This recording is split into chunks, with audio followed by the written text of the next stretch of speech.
Hi hello friends, welcome back to my channel. ಇವತ್ತಿನ ವಿಡಿಯೋದಲ್ಲಿ ಶ್ರೀಗಂಧದ ಗುಡಿ ಕನ್ನಡ ಸೀರಿಯಲ್ನ ಇವತ್ತಿನ ಸಂಜೆ ಸಂಚಿಕೆ ಏನಾಗುತ್ತೆ ಅಂತ ನೋಡೋಣ. ಸಂಚಿಕೆ 172 ಇದು. ಹಿಂದಿನ ಸಂಚಿಕೆಯಲ್ಲಿ ನೀವೆಲ್ಲರೂ ನೋಡೇ ಇರ್ತೀರ.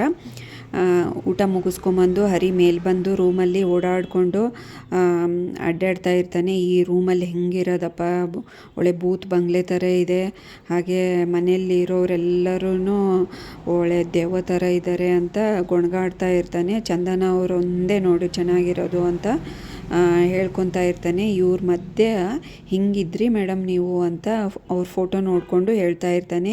ಈ ಫೋಟೋದಲ್ಲಿ ಎಷ್ಟು ಹೀರೋಯಿನ್ಗೇನು ಕಡಿಮೆ ಇಲ್ಲ, ಅಷ್ಟು ಚೆನ್ನಾಗಿದ್ದೀರಲ್ಲ ಅಂತ ಆ ಫೋಟೋ ನೋಡಿಕೊಂಡೇ ನಿಂತಿರ್ತಾನೆ. ಅಷ್ಟರೊಳಗೆ ಚಂದನ ಬರ್ತಾಳೆ. ಚಂದನನ ತಿರುಗಿ ನೋಡ್ತಾನೆ. ಇದೇ ಡ್ರೆಸ್ಸಲ್ಲಿ ಫೋಟೋದಲ್ಲಿ ಇರೋ ಡ್ರೆಸ್ಸನ್ನೇ ಹಾಕ್ಕೊಂಡು ನಿಂತ್ಕೊಂಡಿರ್ತಾಳೆ.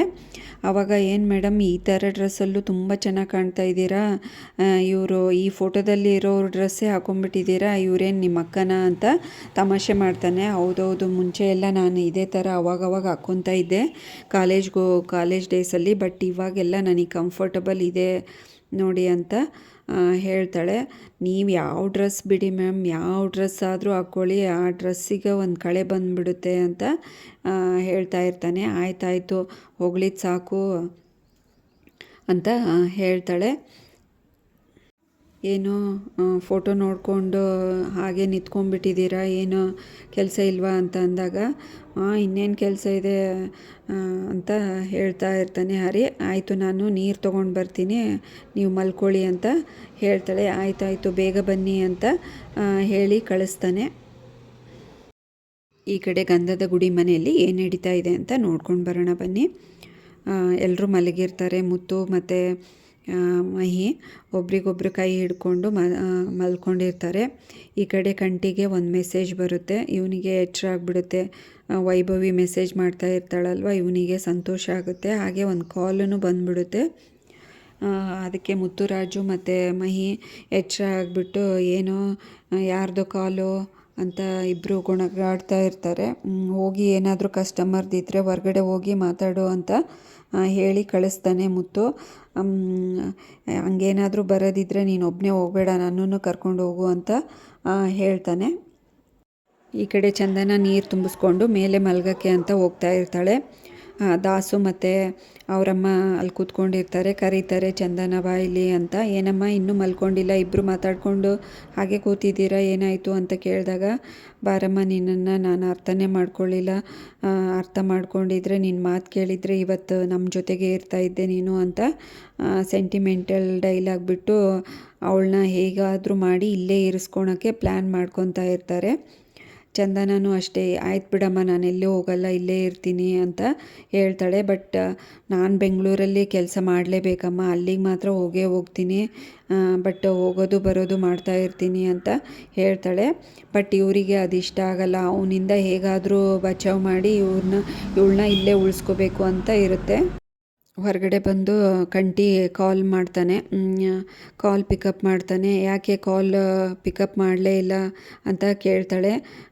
ನಾನು ಇಲ್ಲೇ ಇದ್ದೀನಿ ನಿಮ್ಮ ಮನೆ ಹತ್ರನೇ ಅಂತ ಹೇಳ್ತಾಳೆ ವೈಭವಿ. ಸುಮ್ಮನೆ ಹೇಳ್ತಾಳೆ, ಸುಳ್ಳು ಹೇಳ್ತಾಳೆ. ನೀನು ಯಾಕೆ ಇಷ್ಟೊತ್ತಲ್ಲಿ ಒಬ್ಬಳೇ ಬಂದಿದೀಯ, ಮೊದಲು ಎಲ್ಲಿದೆಯಾ ಅಂತ ಹೇಳು, ನಿಮ್ಮ ಮನೆಗೆ ಬಿಟ್ಟು ಬರ್ತೀನಿ ಅಂತ ಅಂದಾಗ, ಏನೂ ಇಲ್ಲ ಬಿಡು ತಮಾಷೆ ಮಾಡಿದೆ ಅಂತ ಹೇಳ್ತಾನೆ. ಹಾಗೆ ಇಬ್ಬರು ಒಬ್ರಿಗೊಬ್ರು ಮಾತಾಡಿಕೊಂಡು ಖುಷಿಯಾಗಿ ಟೈಮ್ ಸ್ಪೆಂಡ್ ಮಾಡ್ತಾ ಇರ್ತಾರೆ. ಅಷ್ಟೊತ್ತಿಗೆ ಮಹಿ ಬಂದು ಇಲ್ಲೇ ಕೂತ್ಕೊಂಡಿರ್ತಾನೆ. ಅವ್ನು ನೋಡ್ಬಿಟ್ಟು ಇವನು ಗಾಬರಿಯಲ್ಲಿ, ಯಾಕೋ ಮಹಿ ಏನೇನು ಕೇಳಿಸ್ಕೊಂಡೆ ಅದು ಇದು ಅಂತ ಎಲ್ಲ ಕೇಳ್ತಾನೆ. ಕಂಟಿ ಏನೂ ಇಲ್ಲ ಬಿಡಪ್ಪ, ನೀನೇ ಎಷ್ಟು ಖುಷಿಯಾಗಿದೆ ಅಂತ ನನಗೆ ಗೊತ್ತು ಅಣ್ಣ ಅಂತ ಹೇಳ್ತಾನೆ. ಏನೋ ಜೋರು ನಡೆಸಿದೆಯಾ ಸ್ಕೂಟಿ ವಿಷಯ ಅಂತ ಅಂದಾಗ, ಏನೂ ಇಲ್ಲ ಬಿಡೋ ಬೈಕ್ ವಿಷಯ ಅಂತ ಅಂದಾಗ, ಓ ನನ್ನನ್ನೇ ಯಾಮರ್ಸ್ತೀಯಾ, ನೀನೆಷ್ಟು ಹ್ಯಾಪಿಯಾಗಿದೆಯಲ್ಲಣ್ಣ, ನಡೀಲಿ ನಿಮ್ಮದು ಮಾತಾಡೋದು ಮಾತುಕತೆ ಮುಂದುವರಿಲಿ, ಅಣ್ಣಂಗೆ ಹೇಳ್ತೀನಿ ಅಂತ ಹೇಳ್ತಾನೆ. ಸಂತೋಷನೇ ನನಗೂ ಅಂತ ಇವರು ಮಾತಾಡೋದನ್ನು ಕೇಳಿಸ್ಕೊಳ್ತಾ ಇರ್ತಾನೆ. ಹರಿ ಬಂದು ಅಚಾನಕ್ಕಾಗಿ ಚಂದನ ಇಷ್ಟೊತ್ತಾದರೂ ಬರಲಿಲ್ವಲ್ಲ ಅಂತ ಇಲ್ಲಿ ಬರ್ತಾನೆ. ಅಚಾನಕ್ಕಾಗಿ ಮಾತು ಕೇಳಿಸ್ಕೊತಾನೆ, ನೀನು ಚಂದನ ಮನೆ ಬಿಟ್ಟು ಹೋಗಬೇಡಮ್ಮ, ನೀನು ಇಲ್ಲೇ ಇರು ಅಂತ ಅಂದಾಗ, ಓ ಇವ್ರದ್ದು ಈ ಪ್ಲ್ಯಾನ, ಹೇಗಾದರೂ ಮಾಡಿ ಚಂದನನ ನಮ್ಮ ಮನೆಗೆ ಕರ್ಕೊಂಡು ಹೋಗಲೇಬೇಕು ಅಂತ ಯೋಚನೆ ಮಾಡಿ ಹಾಗೆ ರೂಮಲ್ಲಿ ಹೋಗ್ಬಿಡ್ತಾನೆ. ಇಲ್ಲಿ ಆಯಿತು ಬಿಡಮ್ಮ ಅಂತ ಹೇಳ್ತಾಳೆ ಚಂದನ. ಮಾತಾಡೋದು ಮುಗಿಯುತ್ತೆ. ಚಂದನ ಮೇಲೆ ಬಂದು ಡೋರ್ ಕ್ಲೋಸ್ ಮಾಡಿ ನೀರು ಇಡ್ತಾ ಇರ್ತಾಳೆ. ಅಷ್ಟೊತ್ತಿಗೆ ಇವನು ನಾಟಕ ಮಾಡ್ತಾನೆ ಮಲ್ಕೊಂಡಿದ್ದವ್ರ ಥರ. ಅಯ್ಯೋ ಪಾಪ ಮಲಗಿಬಿಟ್ರ, ನೀರು ಬೇರೆ ಇವಾಗ ತೊಗೊಂಬಂದೆ ನಾನು ಅಂತ ಹೇಳಿ ಅಲ್ಲಿಡ್ತಾಳೆ, ಮಲ್ಕೊತಾಳೆ. ಇವನು ಎಚ್ಚರ ಆದಂಗೆ ಮಾಡ್ತಾನೆ. ಆವಾಗ ಏನು ಇನ್ನೂ ಮಲಗಿಲ್ವಾ ಅಂತ ಕೇಳಿದಾಗ, ಇಲ್ಲ ನೀವು ಬಂದ್ರಲ್ಲ ಎಚ್ಚರ ಆಯಿತು, ಇಲ್ಲಾಂದರೆ ಫುಲ್ ಡೀಪಲ್ಲಿ ನಿದ್ದೆ ಹೋಗ್ಬಿಟ್ಟಿದ್ದೆ ಅಂತ ಹೇಳ್ತಾನೆ. ಏನೋ ಫುಲ್ಲು ಜೋರಾಗಿ ಡಿಸ್ಕಷನ್ ನಡೀತಾ ಇತ್ತಾ ಅಂತ ಕೇಳ್ತಾನೆ. ಹಾಗೇನಿಲ್ಲ, ಹಾಗೆ ಅದು ಇದು ಮಾತುಕತೆ ಮಾತಾಡ್ತಾ ಇದ್ವಿ ಅಷ್ಟೇ. ನಮ್ಮಪ್ಪ ಎಷ್ಟು ಚೇಂಜ್ ಆಗಿದ್ದಾರೆ ಗೊತ್ತಾ, ಅವರು ಈ ಥರ ಚೇಂಜ್ ಆಗ್ತಾರೆ ಅಂತ ನಾನು ಮನಸ್ಸಲ್ಲೂ ಅಂದ್ಕೊಂಡಿರಲಿಲ್ಲ. ಅವ್ರಿಗೆ ನನ್ನನ್ನು ಬಿಟ್ಟಿರೋಕ್ಕೆ ಆಗೋದಿಲ್ಲ, ಅಂತೂ ಖುಷಿ ಆಗ್ತಾಯಿದೆ ನನಗೆ, ಅಪ್ಪ ಅವರೆಲ್ಲ ಚೇಂಜ್ ಆಗಿದ್ರು ಅಂತ ಅಂತಾಳೆ.